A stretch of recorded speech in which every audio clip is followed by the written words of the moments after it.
नमस्कार दोस्तों, आशा है आप अच्छा कर रहे हैं। आप दुनिया भर की राजनीति देख रहे हैं। जैसा कि हम सभी जानते हैं कि हर पार्टी ने 2024 के आम चुनाव के लिए अपनी तैयारी शुरू कर दी है। बीजेपी ने लगभग 1 साल पहले चुनाव की तैयारी शुरू कर दी थी और वे एनडीए गठबंधन का नेतृत्व कर रहे हैं, जबकि लगभग 28 विपक्षी दल बीजेपी के खिलाफ एकजुट हुए और आई गठबंधन बनाया। हालांकि किसी भी गठबंधन द्वारा सीट बंटवारे के फॉर्मूले को अंतिम रूप नहीं दिया गया है, लेकिन कुछ समाचार चैनलों द्वारा किए गए पहले जनमत सर्वेक्षण से यह लगभग स्पष्ट हो गया है कि नरेंद्र मोदी अभी भी देश में मौजूद और उपलब्ध अन्य सभी नेताओं के बीच सबसे लोकप्रिय नेता हैं।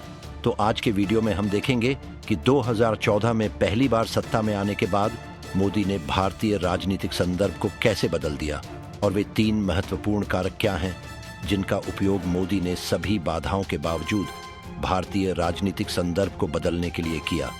अब हम सबसे पहला कारक देखेंगे और वह यह है कि संस्कृति, जिसको काफी लोग धर्म से भी जोड़ते हैं।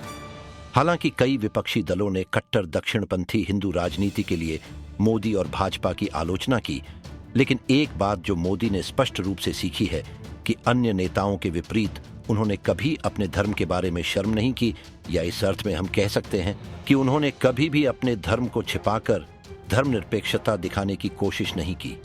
मोदी जी को हमेशा अपने धर्म पर गर्व महसूस होता है और यही कारण है कि वह आम तौर पर भारत भर के विभिन्न मंदिरों में जाते हैं। वह विभिन्न हिंदू धार्मिक नेताओं से मिलते हैं। उनके व्यवहार के कारण 2014 के बाद बहुसंख्यक लोगों को लगता है और समझते हैं कि एक प्रधानमंत्री हो सकता है जो उनके धर्म का सम्मान करता है और सिर्फ अल्पसंख्यक राजनीति का तुष्टीकरण करने के लिए अपने धर्म को छुपाकर नहीं रखता है। अल्पसंख्यक समुदाय के लिए भी उन्होंने 3 तलाक पर प्रतिबंध, केवल वास्तव में जरूरतमंद और गरीब लोगों को हज यात्रा के लिए सब्सिडी देना जैसे कुछ गेम चेंजिंग फैसले लिए। और यहां तक कि उनके शासनकाल में बीजेपी ने 2 राष्ट्रपति पद के उम्मीदवारों को नामांकित किया। दोनों अनुसूचित जाति और अनुसूचित जनजाति से थे। तो एक अर्थ में हम पुष्टि कर सकते हैं कि वह एक ऐसा व्यक्ति है जो हिंदू होने पर गर्व महसूस करता है और साथ ही वह दूसरे धर्म का भी अनादर नहीं करता है।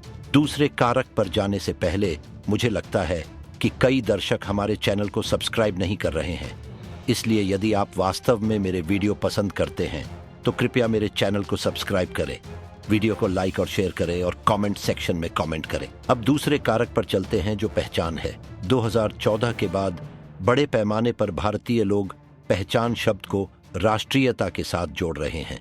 कई विपक्षी नेताओं ने उग्र राष्ट्रवाद को बढ़ावा देने के लिए मोदी की आलोचना की, लेकिन ये लोग यह नहीं समझते कि मोदी प्रचार कर रहे हैं, क्योंकि भारतीय लोग वास्तव में चाहते हैं कि उनकी राष्ट्रीय पहचान को न केवल राष्ट्रीय स्तर पर बल्कि अंतर्राष्ट्रीय स्तर पर भी प्राथमिकता दी जानी चाहिए। भारतीय लोग इस तथ्य का आनंद लेते हैं कि भारत 2014 से पहले वही देश नहीं है जो सिर्फ पश्चिमी देशों की कठपुतली था, लेकिन अब भारत अंतर्राष्ट्रीय मुद्दों पर अधिक मुखर है और दुनिया में भू राजनीतिक स्थिति की तुलना में अपने हित को ऊपर रखता है। इसके अलावा मोदी के नेतृत्व में पश्चिमी दुनिया के अधिकांश देश आमतौर पर भारत का दौरा करने, भारत के साथ जुड़ने और यहां तक कि प्रधानमंत्री मोदी को वैश्विक नेता के रूप में बुलाने में गर्व महसूस करते हैं। G20 शिखर सम्मेलन एक बेहतरीन उदाहरण था कि अगर हम अपनी पहचान का सम्मान करते हैं तो निश्चित रूप से दुनिया भी हमारी पहचान की प्रशंसा करेगी और स्वीकार करेगी। देखा जाए तो अब योग को दुनिया के मुस्लिम देशों ने भी स्वीकार कर लिया है। भारत के इजराइल के साथ साथ फिलिस्तीन, सऊदी अरब और यहाँ तक कि ईरान के साथ भी अच्छे संबंध है। तो हम कह सकते हैं कि मोदी एक ऐसे व्यक्ति हैं जिन्होंने न केवल भारतीय राजनीति में बल्कि भू राजनीति में भी अपनी राष्ट्रीय पहचान का करिश्मा बढ़ाया। तीसरा कारक बहुत महत्वपूर्ण है और वह है सुरक्षा। यहाँ मैं राष्ट्रीय सुरक्षा का उल्लेख कर रहा हूँ। मोदी के सत्ता में आने के बाद भारत में 2019 में एक को छोड़कर कोई बड़ा आतंकवादी हमला नहीं हुआ जिसमें लगभग 40 सेना के जवान शहीद हो गए, लेकिन जवाबी कार्रवाई में कि भारत ने पाकिस्तान पर सर्जिकल स्ट्राइक कर दी और यह उस समय की मोदी सरकार का बिल्कुल नया और अधिक आक्रामक दृष्टिकोण था जिसे भारतीय लोगों द्वारा बहुत अधिक पसंद किया गया और सराहा गया। मोदी के शासन में चीन के प्रति भारत की प्रतिक्रिया भी अधिक आक्रामक थी, जहां चीनी और भारतीय सेना के बीच सीधी लड़ाई हुई थी। जिसमें चीनी सेना ने लगभग 20 से अधिक कर्मियों को खो दिया था, जबकि भारतीय पक्ष से कोई हताहत नहीं हुआ था।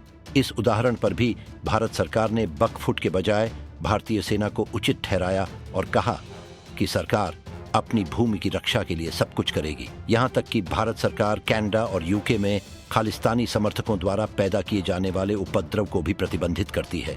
पाकिस्तान में भी रहस्यमय लोगों द्वारा कुछ आतंकवादियों को मार गिराया गया है, जिससे पता चलता है कि भारत सरकार की खुफिया जानकारी सबसे अच्छी है। तो तीनों बिंदुओं से हम आसानी से कह सकते हैं कि मोदी ने ऊपर बताए गए तीनों कारकों पर भारतीय लोगों के भीतर अपने लिए बड़ा भरोसा पैदा किया है। इसका मतलब है कि अगर कांग्रेस वास्तव में मोदी के खिलाफ लड़ना चाहती है तो उन्हें मोदी की रणनीति के लिए एक अच्छा विकल्प प्रदान करना होगा। अगर आपको वीडियो पसंद है तो कृपया इसे दोस्तों और परिवारों के साथ साझा करें।